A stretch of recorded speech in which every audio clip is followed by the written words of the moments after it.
분들을 보면서 우리끼리는 열심히 하는데 왜 이게 안 퍼지지? 여기 500명이 동시에 여러분 손가락으로 지금 좋아요를 태극 FM 유튜브를 눌러주십시오.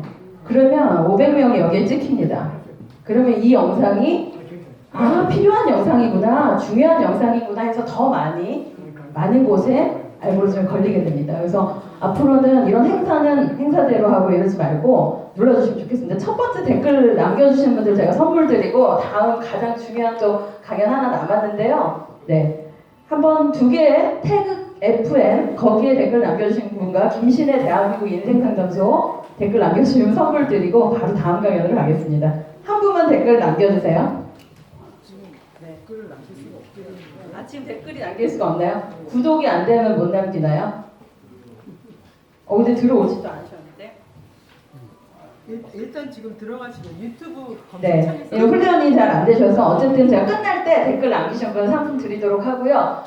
그만큼 우리가 힘을 모아서 손가락이라도 함께 힘을 모을 때 또 좋은 일들을 많이 할 수 있는 것 같습니다. 다음은 지난번 서울 강연에서도 너무 뜨거우셨죠? 대한민국 안보에 대해서 정말 전문가, 국방 안보 전문가이신 김태우 박사님 모시고 또 이어서 중요한 얘기들 듣도록 할게요. 마지막 강연 김태우 박사님께 큰 박수 부탁드립니다. 네.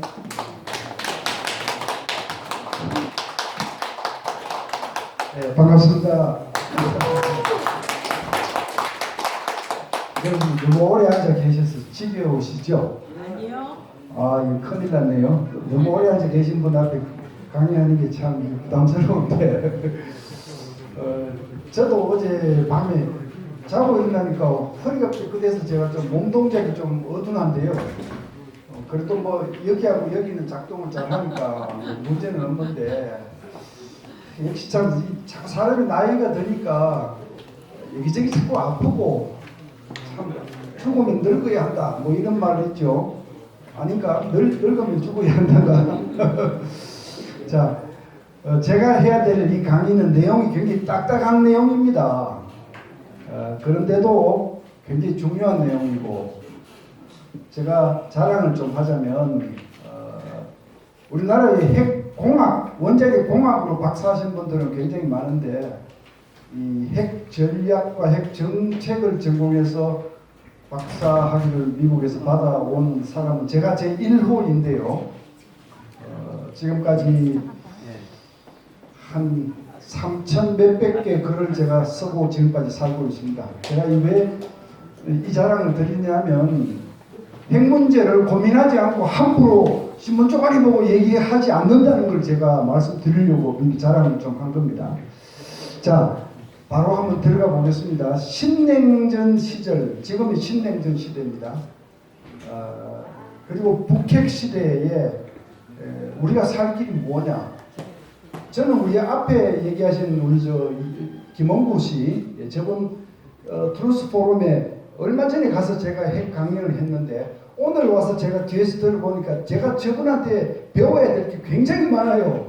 왜냐하면 제가 전공한 거는 이거 다 죽이고 살리고 막 이런 것들이에요. 군사적인 이런 것들이에요. 다음에 우리 다음 총선에서 저런 분을 반드시 배지를 달게 해주세요. 우리 애국 우파 정당이 만들어져서 하면 제가 저분 공천 드리라고 제가 가서 매달릴 겁니다. 그리고 그 지역구에 가서 제가 참조 연설을 하고 뭐 막 할 겁니다. 네. 자, 넘겨주십시오.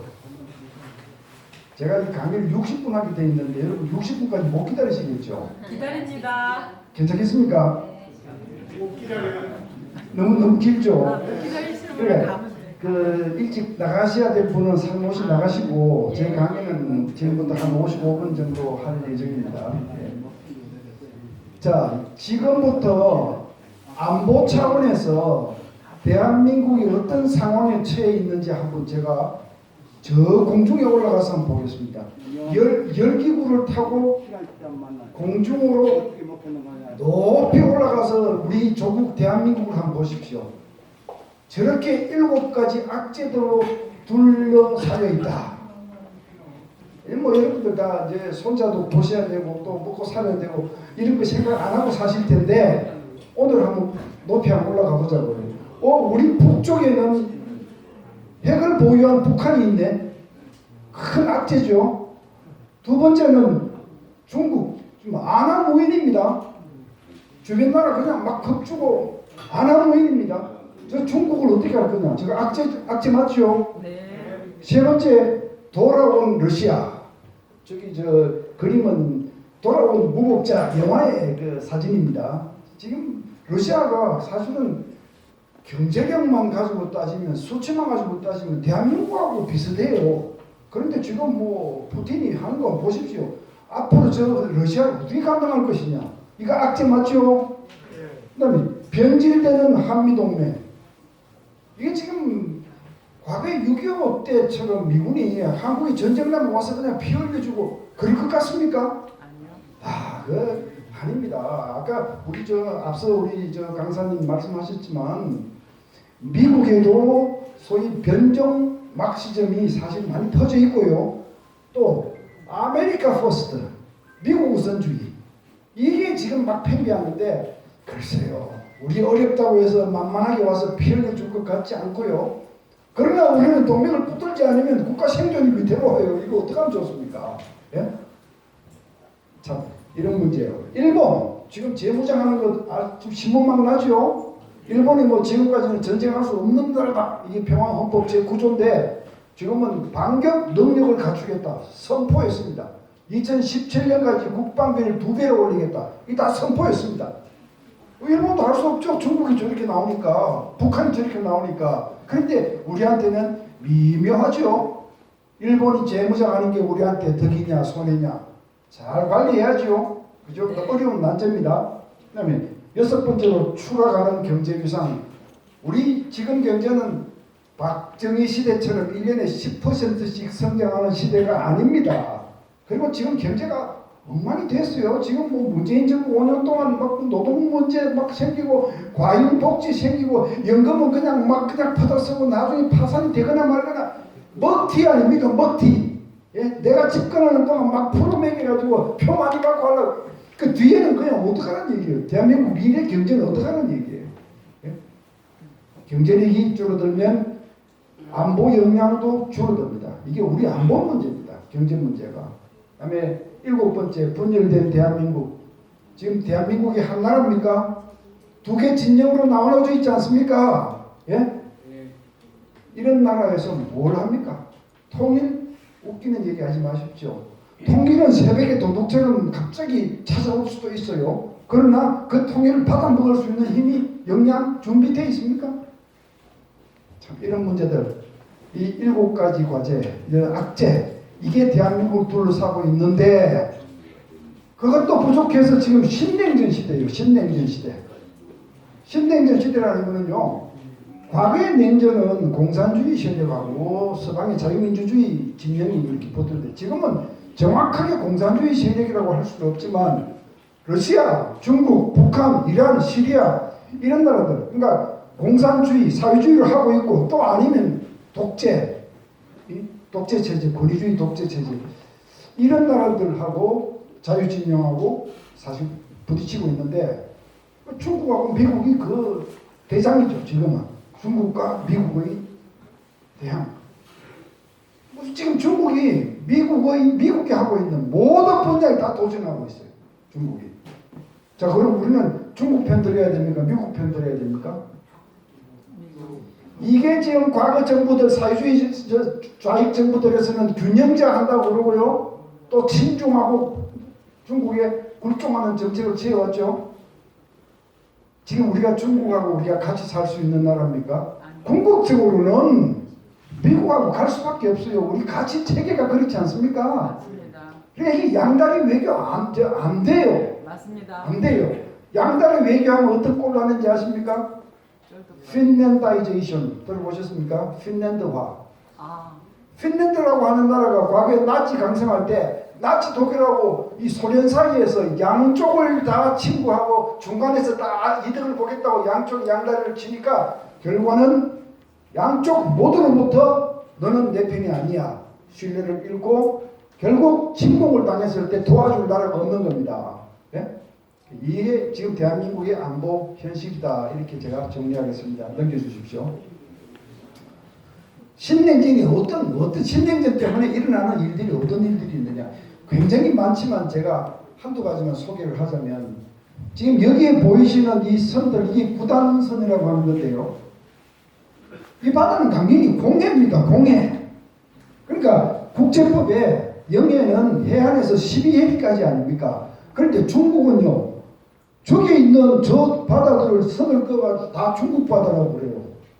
남중국해가 다 중국 영해라고 우기는 거예요. 그러니까 뭐 필리핀 앞에 있는 것도 중국 거, 베트남 앞에 있는 것도 중국 거, 다 중국 거라는 거예요.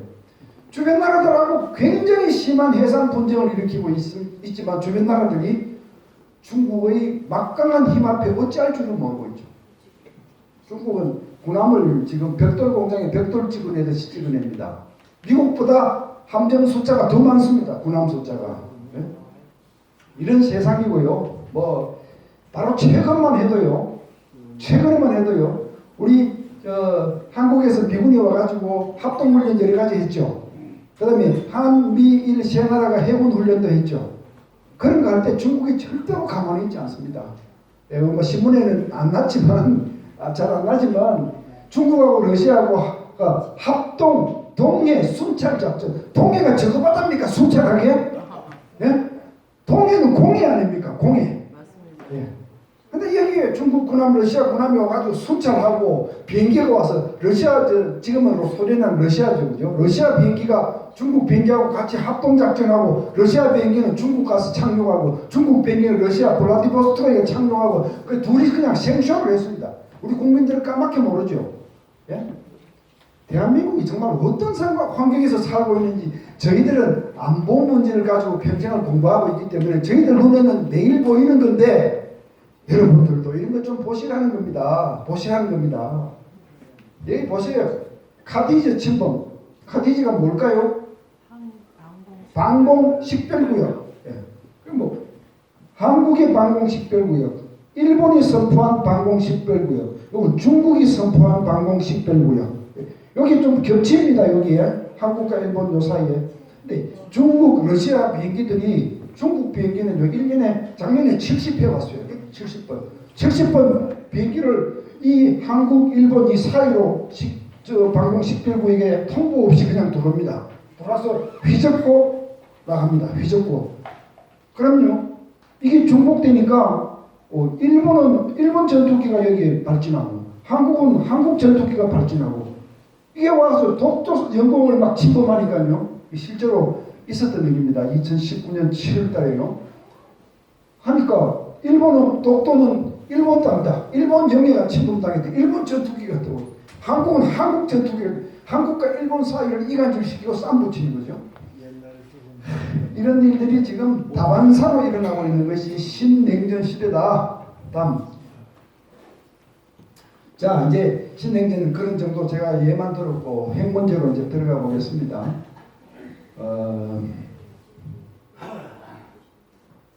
지난 30년 동안 대한민국은 핵 착각 속에 살았습니다. 그런데 저는 미국에서 박사학위를 받고 오니까 북한이 핵 개발한다는 얘기가 막 이제 나오고 저는 제가 공부를 안 했으면 저도 이런 생각했을지 몰라요. 근데 북한을 들여다보고 보면요. 북한은 절대로 핵을 포기할 수 없다는 것을 사실은 80년대 말부터 그냥 저희 눈에 보이는데 한국에 와서 보니까 이 대한민국 정부는 우리 말을 들은 척도 안 해요. 들은 척도 안 해요. 원래 70년대, 80년대에는요, 한국 사회에서 3대 거짓말이라는 게 있었는데, 잘 아실 거예요. 뭐, 처녀가 시집 가기 싫다는 거하고, 노인들이 빨리 죽어야 한다는 거하고, 장사가 밑지고 판다는 거, 이 세 가지가 이제 70년대 유행했던 3대 거짓말인데, 그 후에 90년대, 2000년대에 들어오면서 새로 생긴 3대 거짓말이 뭔지 아십니까?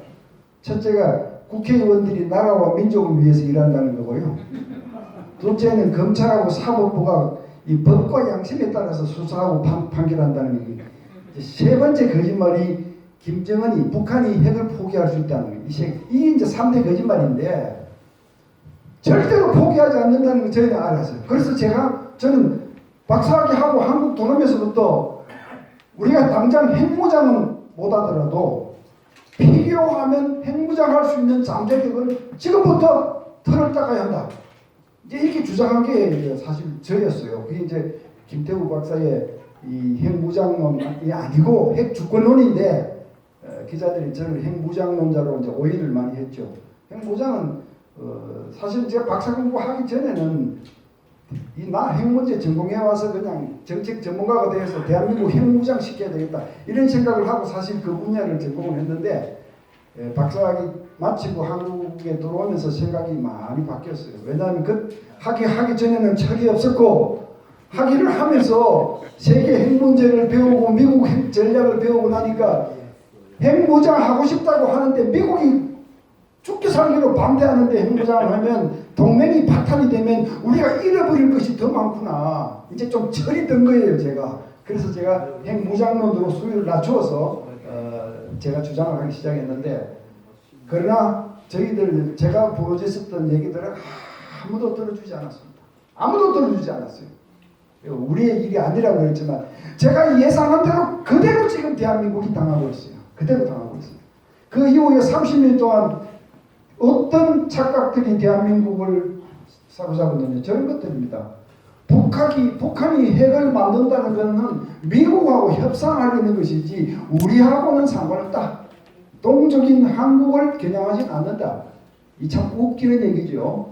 지금 여러분들 웃기는 얘기인지 아시죠? 네. 예, 30년 전에 우리는 저거 아니다고 그랬는데 제가 이상한 사람이었죠. 그때는 북한은 결코 핵을 사용하지 않는다.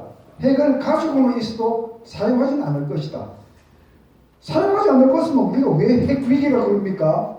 사용할 가능성이 생기니까 핵위기죠. 중국도 북핵에 반대한다. 중국도 북한의 핵실험 뻥뻥하고 가까이서 그냥 뭐 핵실험 미사일 딱 흔들리고 중국 반대할 것이다.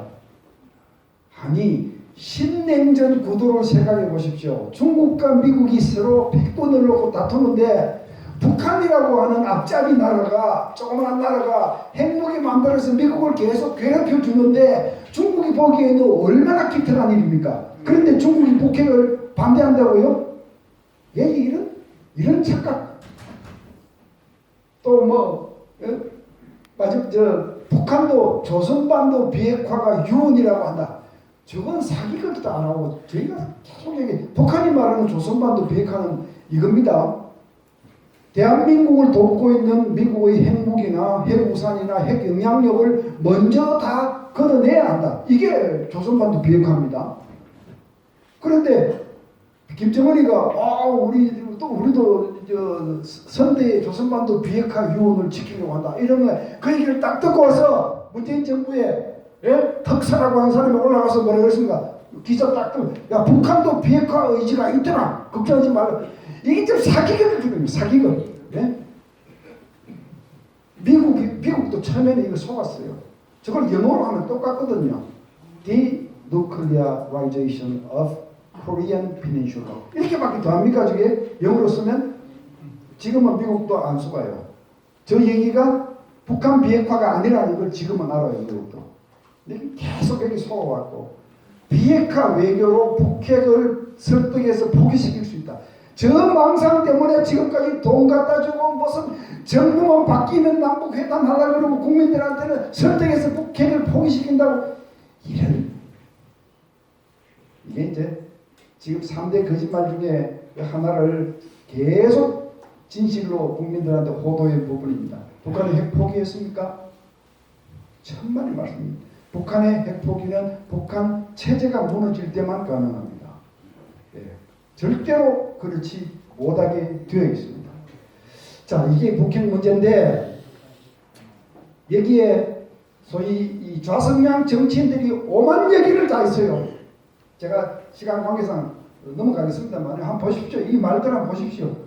유시민이 같은 사람 북핵 문제가 안 풀리는 것은 미국의 강경파가 미국의 패권을 유지하기 위해서 동북아에 적대국이 필요했기 때문에 북한을 적대국으로 만들어 놓고 그 북한을 핑계 삼아 계속 핵협력력, 군사력 영향력을 사용해서 패권을 유지하려고 하는 미국의 욕심 때문이다. 이렇게 지금 얘기를 하고 있잖아요. 예?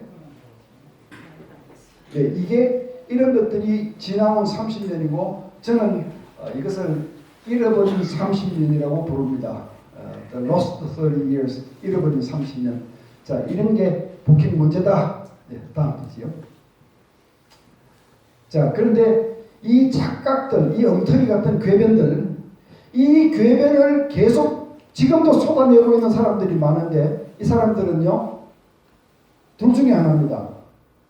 북한을 이롭게 하려고 하는 종북주의자이거나 아니면 이것도 저것도 모르면서 그냥 괜찮은 말 같으니까 따라가는 천지, 바보 천지거나 둘 중에 하나입니다. 예, 둘 중에 하나입니다. 예.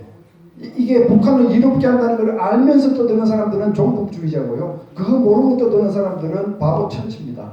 여러분들은 부디 바보 천지가 되지 말아 주시기 바랍니다. 앞으로도 제 말씀이 옳다고 생각되시면 우리와 같은 박수를 쳐주시기 바랍니다. 자, 어떤 문제든 아니 북한이 핵을 가지고 있고 우리가 핵을 안 가진 상태 아닙니까 지금, 그죠? 소위 핵 비대칭 상태에서 우리가 보아야 돼, 당해야 되는 손실이 굉장히 많습니다. 당장 군사적 균형이 북한으로 넘어가는 거예요. 어떤 사람들은 뭐 우리가 북한보다 경제력이 50배가 큰데 국방비가 몇 배나 큰데 무슨 걱정하느냐고 웃기지 마세요. 우리가 아무리 좋은 비행기, 좋은 군함을 가지고 있어도 핵무기 위력에는 못 따르는 거예요. 네? 그래서 그 빈 공간을 미국의 핵우산이 메워주고 있잖아요. 그렇죠? 이 현실을 그대로 인정하셔야 됩니다. 그러니까 남북한이 군사균형은 북쪽으로 기운다. 북쪽으로만 기울고 맙니까? 남북 관계를 지배하는 공갈수단이다. 핵무기는 여러분들이 만약 저한테 핵 논리를 배우러 오신다면 제가 맨 처음에 강의하는 제목이 이겁니다. 핵무기의 3대 효용성. 이거부터 제가 강의를 합니다. 핵무기가 어떤 효용성을 가지고 있느냐? 세 가지. 첫째, 군사적 효용성. 이건 말할 것도 없습니다. 한 방 터뜨리면 도시 하나가 골로갈 수 있으니까. 그렇죠? 두 번째, 경제적 효용성. 군함, 백척, 비행기, 100대. 이거보다 핵무기 몇 발이면 그거 다 감당하고도 넘치잖아요. 그러니까 돈으로 따지면 굉장한 경제적 수단입니다. 냉전 시절 동안 저 구라파에서 나토와 바르샤와 동맹조약이 대치하고 있었잖아요. 그죠? 그 바르샤와 동맹조 공산 진영이 병력도 훨씬 많고 탱크도 훨씬 많고 그러나 미국이 배치한 핵무기, 프랑스와 영국이 보유한 핵무기, 그게 그 공간을 다 메우고 있었죠. 만약 미국이나 나토 측에서 같은 숫자의 병력, 같은 숫자의 재래 무기를 갖다 넣으려고 그랬으면 돈이 수십 배나 더 들었겠죠. 그러니까 핵무기가 엄청난 경제적 수단입니다. 북한 하는 거 안 보십시오. 야가 빠졌잖아요, 한마디로. 예? 아니 대한민국하고 군함 많이 만들고 탱크 많이 만들고 이거 경쟁해서 대한민국 이기겠습니까? 북한이? 택도 없죠. 택도 없죠. 그러나 핵무기 몇 발이면 대한민국 벌벌 떨기만. 이게 이제 경제적 효용성이거든요. 세 번째 효용성은요. 정치 외교적 효용성. 그럼 핵무기는 사용하지 않더라도 상대방을 겁주어서 굴복하게 만든다. 이런 걸 알면 어떻게 북한이 핵이 있어도 우리한테는 핵이 없다 그런 얘기를 어떻게 하고 다닙니까? 핵무기는 호주머니에 이렇게 넣고 이렇게 이거 뭐 들었는지 너 알지? 이렇게 하고 막 다녀도 앞에 있는 사람은 겁을 먹어야 돼요. 그게 소위 심리적 효과, 핵 그림자 효과. 남북 관계가 북한이 시키는 대로 지금 가고 있잖아요. 경제력 50배가 큰 대한민국이 북한한테 쩔쩔매잖아요 지금. 예? 저게 늑대와 양의 관계가 되는 거예요. 육식동물과 초식동물 간의 관계로 이런 효과. 한미동맹 이완 해체수단. 이 부분은 참 치명적입니다. 치명적. 북한한테는 한이 맺혔죠. 6.25 전쟁 때 한 달 만에 다보도까지 내려왔는데 김일성이가 수안보까지 내려와서 그래 조국 통일 눈앞에 왔다. 8월 15일 이전에 부산까지 함락해서 완성하라. 통일을 완성하라. 그러니까 곧 될 줄 알았죠. 근데 결국 미군이 개입했죠. 미군이 개입하면서 막 부산으로 미군이 물밀듯이 왔어요. 물밀듯이 와가지고 앞으로 이 북쪽에 이 낙동강 또 이 서부전선 막 그냥 배치가 되면서 그때 한국에 배치되는 미군 이 소대장들의 평균 수명이 일주일이라고 그랬습니다. 정말 머나먼 나라에 와서 그냥 피 흘리고 죽었습니다. 숱한 미군이 피 흘리고 죽었습니다. 어쨌든 그 미군 때문에 결국 낙동강을 넘지 못했습니다. 인정하시잖아요, 그죠? 이 한이 저 한미 동맹이 미국 저거 제대로 놔두면 절대로 앞으로 통일 못한다. 사실 북한이 핵 개발을 시작한 것은 한국 전쟁이 끝나면서 부터입니다. 1953년 저희는 공부를 해서 잘 알아요. 왜? 이게 핵무기가 아니면 동맹을 제어할 방법이 없다. 그래서 지금 북한이 ICBM 만드는 겁니다. ICBM이 뭡니까? 대륙간 탄도탄. 예, 우리 어르신들한테 너무 어려운 얘기일지 모르겠는데 이 대륙에서 저 대륙까지 날아가는 장거리로 날아가는 이 핵미사일 이런 걸 ICBM이라고 부릅니다. 예, Intercontinental Ballistic Missile. 이거 왜 만듭니까? 미국 겁주려고 만드는 거죠. 북한이 미국하고 전쟁할 것 같습니까? 전쟁은 무슨 전쟁이에요? 전쟁을 어떻게 합니까? 북한이 전쟁할 목적이 아닙니다. 미국 겁줘서 미국 민심을 흔들어서 한국 버리라는 겁니다. 한국 버리라는 겁니다. 예? 또 하나의 목적은 전쟁이 났을 때 미군이 전파될 때 미군 오지마 오면 내가 핵 쓸 거야. 소위 미 정원군을 차단하기 위해서 하는 겁니다. 한국만 때리려고 하면 뭐 때문에 13,000km, 15,000km 날아가는 미사일을 만듭니까? 그러니까 이런 문제들을 통일 북한이 핵을 가지고 있고 남한이 핵을 안 가진 상태에서 자유민주주의 통일은 절대로 존재할 수 없습니다. 가능성 없습니다. 예. 이건요 역사에 없습니다. 한쪽은 이만큼 죽일 무기를 가지고 있어서 이쪽이 저쪽을 그냥 때리 죽일 수 있고 이쪽은 역량이 조그만해서 저쪽을 때리 죽일 수 없는데 그런데 역량이 큰 이쪽이 내가 뭐 지금까지 살아온 게 잘못 살아왔어. 내 가진 체제를 다 포기하고 당신 쪽으로 흡수될게. 이렇게 해서 자유민주주의 체제로 통일이 된다고요? 꿈깨라입니다. 꿈깨라. 역사에서 그런 사례는 없습니다. 없습니다. 예. 그러니까 북한이 핵을 가진 상태에서 우리는 자유민주주의 통일은 못하는 겁니다. 못하는 겁니다. 여러분 제가 지금 간단히 몇 가지 소개했는데 이 북핵 저렇게 놔둬도 괜찮습니까? 네? 예. 정말 참 드리고 싶은 말씀이 태산 같습니다. 예. 북핵의 부작용에 대해서 드리고 싶은 말씀이 태산 같아요. 자, 다음 넘어가죠. 자, 북한이 최근에 핵무기를 얼마나 많이 만들고 이 실적을 한번 보면요. 김정일, 김일성 시대에 이 미사일 실험한 거는 한 30회 정도밖에 되지 않습니다. 여러분 미사일하고 핵무기하고 분리해서 생각하시면 안 됩니다. 요 빵 터지는 무시무시한 이 무기, 요거는 핵폭탄이죠. 그죠? 근데 핵폭탄만 만들어가지고는 무기라고 안 그럽니다. 핵폭탄 이걸 만들어서 상대방한테 보내야 될 거 아닙니까? 이 보내는 거면 손으로 던집니까? 아니죠. 미사일에 달아서 보내는 거죠. 아니면 비행기에 실어서 보내는 거죠. 그죠? 그러니까 이 미사일이 핵폭탄을 운반하는 운반수단입니다. 주요 운반수단입니다. 그러니까 북한이 핵 실험하는 거나 미사일 실험하는 거나 다 핵무기 실험하는 겁니다. 핵무기 실험하는 겁니다. 네, 김정은 시대에 들어와서 2012년부터 지금까지 177회, 금년에만 40회, 96발의 미사일을 쏘았습니다. 이게 완전히 광란입니다. 광란.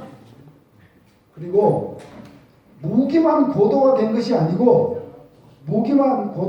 아니라 전략도 엄청 많이 공세적으로 바뀌었습니다. 자, 이 부분은 지극히 이론적인 부분인데요. 제가 사실 박사 논문 내용이 이런 겁니다. 근데 제가 얘기는 전문 용어로 쓰지 않고 쉽게 설명을 이렇게 하면 이런 겁니다. 핵무기는 내가 가지고 있으면 누가 나를 못 건드린다. 나 건드리면 이거 쓰면 너 죽잖아. 그러니까 나 건드리지 마. 이게 이 이론이 전략이 기본 전략이에요. 이거 억제 온이죠. 억제만 하는 겁니다. 상대방 날 못 건드리게 하는 억제만 하는 겁니다. 이게 이제 1세대 핵 전략인데요. 이게 2세대가 되면 필요하면 사용해야지. 사용할 거야. 하고 노골적으로 사용한다는 원칙을 대회에 천명하고 핵 사용 전략으로 바뀝니다. 이게 이제 2세대의 전략이거든요. 1세대 전략은 약소국현 이렇게 자기를 보호하는데 급급한 단계에서 하는 전략. 2단계 전략은 내가 강대국이야. 까불면 나 너 때릴 거야. 하고 사용하겠다. 이건 이제 강대국형 전략입니다. 북한이 최근 노골적으로 강대국형 핵 전략으로 전환했다는 것을 전 세계에 공표했습니다. 지난 9월 달에 핵무력 정책법이라는 법을 만들었어요. 2013년에도 비슷한 핵보유법을 만들었어요. 이 법 내용을 여러분들은 안 읽어보셨겠지만 이 내용을 보면 무시무시합니다. 그 예를 들어서 제5조에 어떻게 되어 있느냐면요. 제5조에 잘 한번 들어보십시오. 우리 조선민주주의인민공화국은 비핵국이 다른 핵국과 야합해서 나를 대적하지 않는 한 그 비핵국한테 내가 핵을 쓰지는 않는다. 이렇게 되어 있어요. 이게 착한 얘기 같습니까? 얼핏 들으면 굉장히 좋은 얘기 같죠. 이 얘기는 정확하게 이 얘기입니다. 대한민국이 비록 비핵국이지만 핵 보유국인 미국과 동맹을 해서 나를 대적하면 그 대한민국한테 핵을 사용하겠다라고 하는 얘기 맞죠? 네. 사실 굉장히 무서운 얘기입니다. 무서운 얘기입니다. 게다가 김정은, 김여정이 하는 얘기, 김여정은 금년 5월 5일날 담화를 통해서 이렇게 얘기했습니다. 핵 무력의 기본 사명은 전쟁 초기에 상대방의 전쟁 의지를 소멸시키는 것이다. 이건 무슨 얘기? 한 번 더 전쟁이 일어나면 선제적으로 핵을 사용하겠다. 대한민국을 향해서. 네? 그러니까 지금 북한의 자세가 이렇게 바뀌고 있는데도 우리 정치권은 그냥 세거나 가거나 하고 그냥 정치 싸움만 하고 있어요. 네? 권력 싸움만 하고 있어요. 난 도대체 저 사람들이, 저 정치권 저 사람들이 대한민국을 어떻게 유사 상태가 되면 어떻게 전쟁을 지휘하고 어떻게 대한민국을 지켜가지 정말 I don't know예요. I don't know. 네? I don't know예요. 이럴 때 전문용어로 뭐라고 그러는지 아십니까? 전문용어로요. 미치고 폴짝 되겠다. 미치고 폴짝 되겠다.